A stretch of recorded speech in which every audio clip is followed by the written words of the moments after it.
پہلے first time جب ہم آئے تھے تو اس ٹائم یہ کہ جب میں نے یہ ادارہ جوائن کیا تھا اس ٹائم میں نے بہت سے ایسے واقعات دیکھے کہ ایک دل کر رہا تھا کہ چھوڑ دیں، مگر پھر ہمارے ضمیر نے گوارا نہیں کیا کہ یہی خدمت ہے انسانی خدمت کا. ہمارے اونر صاحب کا یہی مشہور ہے کہ انسان کی خدمت، انسان سے پیار. دل کو تھوڑا مضبوط کیا تو ہم نے ایسی ایسی ٹرین سے کٹی ہوئی 3 ٹکڑوں میں بھی باڈیاں اٹھائی ہیں. بعض اوقات پرانی باڈیاں جو ایک منتھ پرانی ہوتی ہیں تو ان کو بھی اٹھایا ہے. تو بس اللہ نے حوصلہ دیا، اللہ نے ہمارے کو شاید اس کام کے لیے سلیکٹ کیا تھا. پہلا واقعہ تو ایمرجنسی والا ہوا تھا نرسری والے میں. وہاں سے میں نے ایک ڈیڈ باڈی اٹھائی تھی، چھوٹا بچہ تھا. اب اس کا نام مجھ سے بھول گیا، شاید احسن تھا یا اس طرح کا نام تھا. ملیر کھوپرا پار کے تھے. اس بچے کا یہ آدھا فیز نہیں تھا، بم بلاسٹ سے آدھا فیز اڑا ہوا تھا.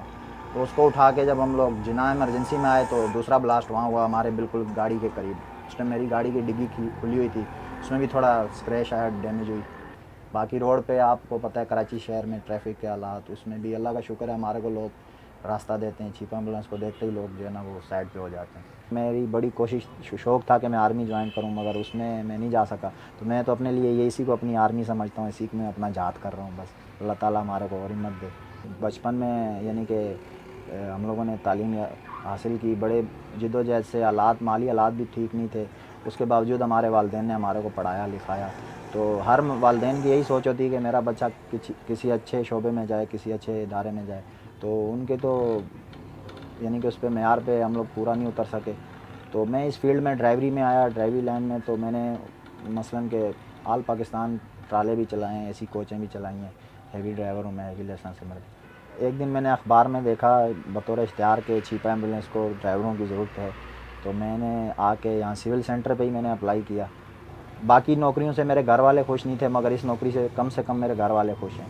حالانکہ وہ اس چیز کو جانتے ہیں کہ بعض اوقات ایسی جگہ جہاں پولیس یا آرمی بھی نہیں گھستی، ہم وہاں اس ایریے میں گھستے ہیں، آسرا نہیں کرتے. مریض پڑا ہوتا ہے پیشنٹ، اس کی زندگی ہوتی ہے کہ ہم اس طریقے سے رف گاڑی چلاتے ہیں کراچی شہر میں کہ بعض اوقات ہم خود یعنی کہ دماغ ہمارا کام چھوڑ جاتا ہے کہ اس جگہ سے ہم کیسے بچیں. ٹریفک جام ہوتی ہے، اتنی اسپیڈ میں ہم لوگ آ رہے ہوتے ہیں. تو یہ ہے کہ جیسے ایک گولی کی مثال لے لو، گولی کہیں سے بھی گزر جاتی ہے، وہی حساب ہے ہمارا. بعد میں ہم سوچتے ہیں کہ اس جگہ سے گزرنے کی جگہ نہیں تھی جہاں سے ہم گزرے ہیں. اس ٹائم ہمارے سامنے ہمارا مشن ہوتا ہے. اس ٹائم خوف تو کسی قسم کا نہیں ہوتا. خوف تو جب ہو کہ جب انسان ڈر رہا ہو.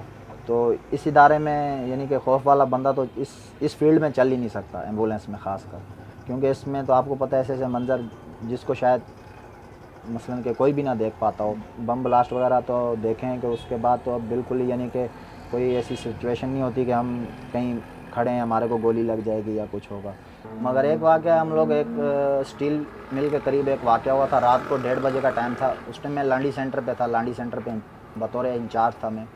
تو مرکز کی کال آئی کہ جی آپ وہاں پہنچیں، گن شاٹ کی اطلاع ہے، زخمی ہیں. تو ہم لوگ گئے، وہاں جا کے دیکھا تو وہ ان کا کوئی زمینی تنازع تھا یا کوئی گھریلو مسئلہ تھا. اس میں وہ گن شاٹ تھا، وہ بابے کو انہوں نے کلاشن کا برسٹ مارا تھا یہاں سے. تو ان کا مغز جو ہے اڑ کے پنکھے کے ساتھ لگا ہوا تھا، یعنی کہ ان کا اوپر والا حصہ بالکل نہیں تھا دماغ کا. تو ان کو ہم نے اٹھایا. تو یعنی کہ وہ آج تک میری آنکھوں کے آگے آتا ہے کہ بالکل ہم نے اس کو الگ شاپر میں پیک کیا مغز کو، پھر ہم اس کو جناح لے کے آئے.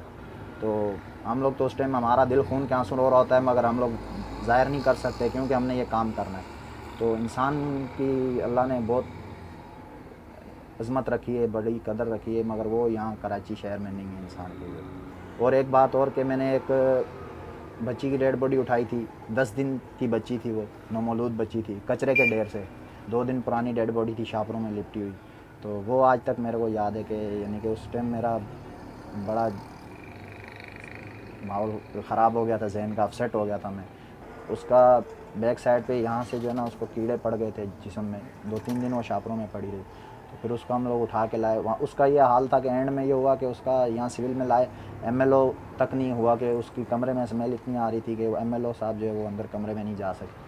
تو پھر ہم نے اس کو اپنے مرکز میں ہمارے پاس سسٹم میں ہم نے اس کو غسل کفن کیا، پھر لے کے اس کو تدفین کی. تو یہ ہے کہ اس دن وہ دن پورا میرا بڑا اپسیٹ گزرا.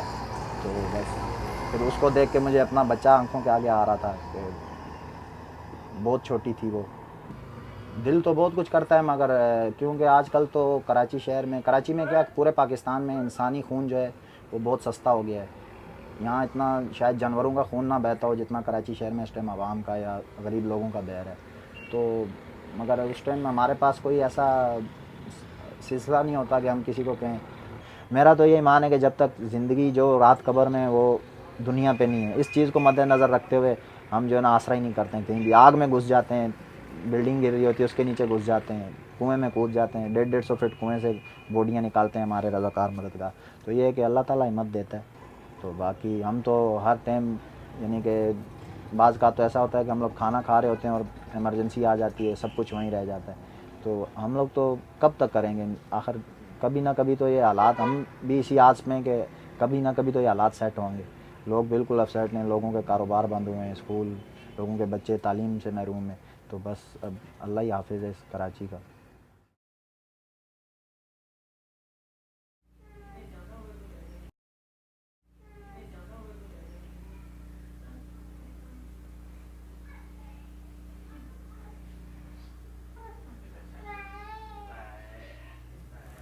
ساڑھے 6 بجے ہماری کمپنی آف ہوئی تھی اس دن. تو وہاں سے ہم لوگ نکلے, تھوڑے سے تقریباً 8-9 کمپنیاں کراس کر کے ہمارے ایک لیفٹ یعنی کٹ آتا ہے روڈ پہ آنے کے لیے, اسٹاپ پہ آنے کے لیے. بس ہماری گاڑی تھی کراس میں سامنے گاڑی چیک کر رہا تھا, اپنے دوست سے بات کر رہا تھا. اتنے میں بس پہلی آواز آئی, جب نیچے ادھر پڑا تو بس اتنے میں ہمارے 4-5 پہ شوٹ ہو چکے تھے تقریباً, جس میں 3 گولیاں میرے کو لگی ہیں, اور 2 گولیاں میرے دوست کے دونوں جو ہاتھ ہیں وہ ڈیمیج ہیں. اس میں میرے کو ایک لیفٹ ہینڈ پہ لگی ہے, ایک یہاں پیٹ پہ لگی ہے, اور ایک رائٹ ہینڈ کے بازو پہ لگی میرے کو. میں رفو کا کام کرتا ہوں, ڈیننگ راجوانی کمپنی میں. لیکن میرے کو بچپن سے ہی تقریباً ہاتھ کے ہنر کا شوق تھا. تو والد صاحب بھی یہی کام کرتے تھے میرے, اور ہمارا یعنی کہ ایک طریقے سے آپ کہہ سکتے ہیں خاندانی بھی کام ہے ہمارا یہ. تقریباً میرے دادا انڈیا سے کرتے ہوئے آ رہے ہیں. ویسے تو کہتے ہیں کہ ماں باپ کی دعائیں لازمی وہ تو ہوتی ہیں, ہر اولاد کے ساتھ ماں باپ کی دعا ہوتی ہے, یا پیچھے کسی کی سپورٹ بھی. میرے تھا یعنی کہ بس جو بھی بنوں تو اپنے ہی پیروں پہ کھڑے ہو کے بنوں, اللہ کے لوگ مثال دیں کہ اس بچے نے اگر محنت کری تو اپنے خود محنت کر کے اپنے پاؤں پہ کھڑا ہوا ہے. میں شروع سے اس چیز کا شوق تھا میرے کو. اب یہ کہتے ہیں کہ لوگ پوچھ رہے ہیں کہ آپ کی دشمنی تھی کسی چیز سے, یہ تھا. اب ویسی سے اللہ کا شکر ہے میری کسی سے کوئی دشمنی نہیں ہے, میں سب سے ملتا بھی اچھی طریقے سے ہوں.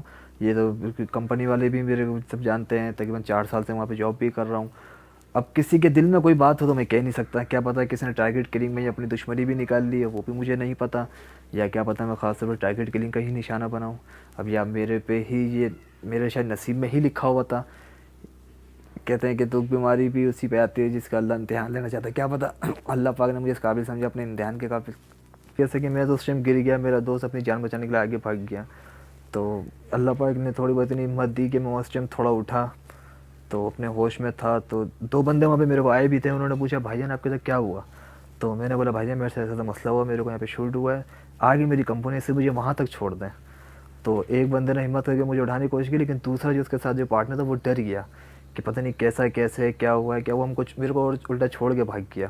تو اس ٹائم میری بلیڈنگ بہت زیادہ ہوئی تھی, میں گھبرا کر جب میں نے بلیڈنگ وغیرہ دی تو میں تھوڑا گر گیا. وہ اس ٹائم قدرتی طور پہ بس کلمہ جاری ہو گیا زبان سے.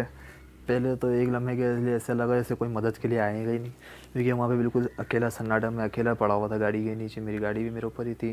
لیکن جب پھر میں نے دوست کو فون کیا تو اس کو آنے میں تقریباً 5 سے 10 منٹ لگ چکے تھے, جب تک میں روڈ پہ ہی پڑا ہوا تھا کہ پتہ نہیں اب میں بچ پاؤں گا یا نہیں بچ پاؤں گا. پھر دوسرا گھر والوں کے بھی خیال تھا ذہن میں, ماں باپ کا بھی تھا, وائف کا بھی تھا, لیکن سب سے زیادہ جو مجھے جو فکر ہو رہی تھی, ٹینشن, وہ مجھے میرے بیٹے کی تھی.